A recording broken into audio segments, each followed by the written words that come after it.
पैर रखें उससे पहले धरती माता को प्रणाम करना चाहिए। परम सौभाग्यशाली हैं वो लोग जिनको हिंदुस्तान में जन्म लेने का अवसर प्राप्त हुआ है। बड़ा अद्भुत देश है मेरे भाई बहन। स्कंद पुराण में लिखा है कि यह भारत की भूमि इतनी पवित्र है कि इसका गान स्वयं देवता अपने मुख से करते हैं। इस धरती पर भगवान भी आने को तरसते हैं, ऐसी अद्भुत भूमि है ये हिंदुस्तान। आप लोगों ने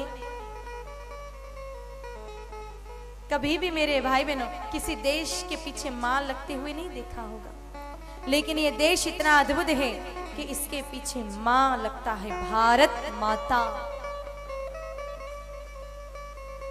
इतनी पवित्र भूमि कि देवता भी तरसते हैं। आप लोगों ने कहीं आज तक ये सुना नहीं होगा कि किसी और अन्य देश में प्रभु ने अवतार लिया, लेकिन ये देश इतना अद्भुत है कि यहाँ एक नहीं, दो बार नहीं, तीन नहीं, 24 बार भगवान अवतार लेना चाहते हैं। मेरे भाई बहनों, ऐसी क्या बात है हिंदुस्तान में जो इसको सारे देशों से अलग बनाती है? सबसे पहली बात है इसकी अहिंसा। राम, कृष्ण और महावीर जैसे ऐसे अहिंसा के पुजारी हमारे देश में हुए जिन्होंने सर्वत्र शांति की स्थापना की। दूसरा गुण है हमारे देश में एकता। आप इतनी विविधताओं वाला देश कहीं नहीं पाओगे। यहाँ पर सभी संप्रदाय के लोग रहते हैं, सभी धर्म के लोग रहते हैं, लेकिन आपस में मेरे भाई बहनों मैत्री पूर्वक रहते हैं। ये समता है हमारे देश में। कुछ दिन पहले जब केरल में त्रासदी आई, भारत के कोने कोने से सहायता हमने पहुंचाई। इतनी एकता है। जब कारगिल का युद्ध हुआ तो सारा देश एक हो गया और मेरे भाई बहनों दुश्मनों को धूल चटाई। जब संकट आवे देश पर हम एकजुट हो जाते हैं। ये एकता ही हमें अन्य देशों से भिन्न बनाती है। हमारी तीसरी विशेषता है कि हम सर्वत्र प्रभु के दर्शन करते हैं। यहाँ पर चींटियों को भी आटा डाला जाता है। श्वान, एक कुत्ते को भी भैरू जी का वाहन माना जाता है। यहाँ पर चूहों को मेरे भाई बहनों करणी माता जी के वंशज माने जाते हैं। यहाँ पर सांप को भी गोगा जी महाराज का, तेजा जी महाराज का प्रतीक समझा जाता है। मेरे भाई बहनों, सर्वत्र हरि दर्शन, भगवत दर्शन करने की प्रवृत्ति हमारे हिंदुस्तान में।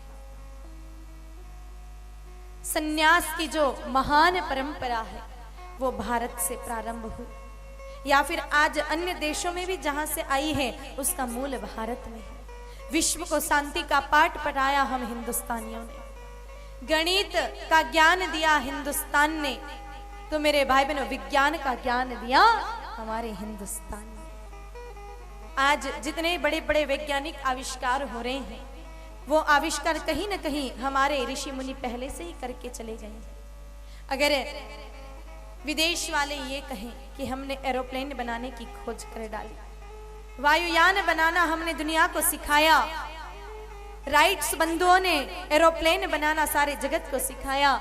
राइट्स बंधु तो आज आए एरोप्लेन बनाने, लेकिन हमारे शास्त्रों में प्रमाण है कि राम जी ही त्रेता युग में पुष्पक विमान में उड़ा करते थे। अगर आज हमारे वैज्ञानिक ये कहें विदेशों के कि हम लोगों ने बड़े बड़े डॉक्टर दिए हैं दुनिया को, बड़ी बड़ी सर्जरियां करना हम जानते हैं। भोले बाबा से बड़े डॉक्टर आज तक कोई आए क्या जो इंसान के शरीर पे हाथी का मुख लगा दे? इतना बड़ा ट्रांसप्लांट आज तक किसी डॉक्टर ने नहीं किया होगा। अगर विदेश वाले ये कहें कि हम लोगों ने चांद पर जाने की खोज कर ली, ठीक है, चांद पर जाने की खोज आपने की है, लेकिन धरती पर से चांद की दूरी कितनी है किसने बताया? गिनती तो 9 तक अटक गई थी जब भारत देश के महाराष्ट्र राज्य के जलगांव जिले के 40 गांव के आर्यभट्ट जीरो नहीं देते तो मेरे भाई बहनों गिनती आगे नहीं बढ़ती, और गिनती आगे नहीं बढ़ती तो धरती पर से चांद की दूरी कितनी है ये कैसे पता लगाते? और जब दूरी पता नहीं होती तो वहां तक पहुंच भी कैसे पाते? आप लोगों ने एक गीत सुना होगा, बड़ी सुंदर पंक्तियां हैं मेरे भाई बहनों इस गीत की, और इस गीत की पंक्तियों से हम समझ सकते हैं कि हमारा देश कितना महान है, हमारे देश में विज्ञान कितना उन्नत है। जब जीरो दिया मेरे भारत ने मेरे भारत ने दुनिया को तब गिनती आई। तारों की भाषा भारत ने दुनिया को पहले सिखलाई। देता ना दशमलव भारत तो यूं चांद पर जाना मुश्किल था। धरती और चांद की दूरी का अंदाजा लगाना मुश्किल था। सभ्यता जहां पहले आई, पहले जन्मी है जहां पे कला। अपना भारत वो भारत है जिसके पीछे संसार चला। संसार चला और आगे बढ़ा, यूं आगे बढ़ा बढ़ता ही गया। भगवान करे और बढ़े, बढ़ता ही रहे और फूले फले। बढ़ता ही रहे और फूले फले। बढ़ता ही रहे और फूले फले। मेरे भाई गर्व होना चाहिए हमें अपने भारतीय होने पर। हमारा विज्ञान कितना उन्नत था।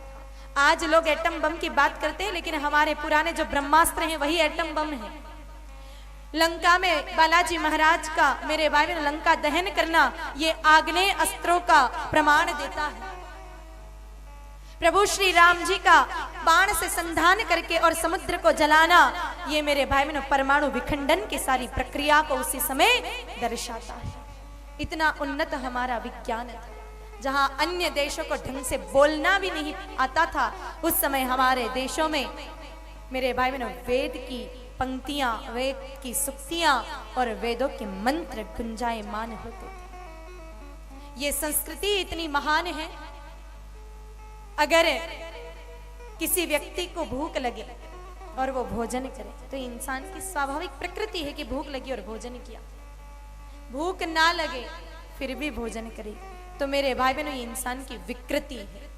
लेकिन अगर स्वयं भूखा रह जाए और सामने वाले की अपनी थाली दे देवे, तो समझ लेना ये भारतीय लोग हैं, क्योंकि ये हमारे हिंदुस्तान की भारतीय संस्कृति है।